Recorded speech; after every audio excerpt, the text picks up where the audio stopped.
السلام علیکم دوستوں، نہایت ہی ایمان افروز کہانی۔ ایک شخص اپنی بیوی سے بے پناہ محبت کرتا تھا۔ بدقسمتی سے اس کو جلد کی بیماری لگ گئی، جس سے دن بدن اس کی خوبصورتی بدصورتی میں ڈھلتی چلی گئی۔ اس پر مصیبت یہ ہوئی کہ ایک حادثے میں وہ شخص بھی بینائی سے محروم ہو گیا۔ وہ دونوں اسی حال میں اپنا گزارا کرنے لگے، مگر بیوی کی جلد کی بیماری بڑھتی گئی۔ وہ اتنی بدصورت ہو گئی کہ کوئی اسے دیکھتا تو کراہت محسوس کرتا، مگر اس کا اندھا شوہر اسے لقمے توڑ توڑ کر کھلاتا تھا۔ وہ یہ سوچتی تھی کہ اگر میرا شوہر اندھا نہ ہوتا تو شاید اس کے ساتھ نہ رہ پاتا، اور وہ اپنا آپ اس حال میں اسے دکھانے سے پہلے ہی مر جاتی، اور پھر اسی دوران بیوی کا انتقال ہو گیا۔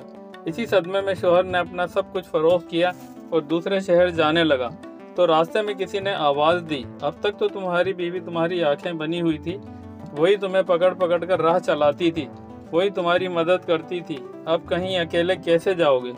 اس شخص نے کہا، بھائی میں اندھا نہیں ہوں، اندھا بنا ہوا تھا۔ یہ احساس میری بیوی کے لیے بہت تکلیف دہ ہوتا کہ میں اس کی بدصورتی کو دیکھ رہا ہوں۔ یہ کہہ کر وہ شخص شہر چھوڑ کر چلا گیا۔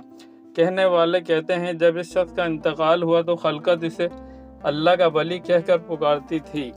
دوستوں، پوسٹ پسند آئی تو لائک، شیئر اور سبسکرائب ضرور کیجیے گا۔ جزاک اللہ۔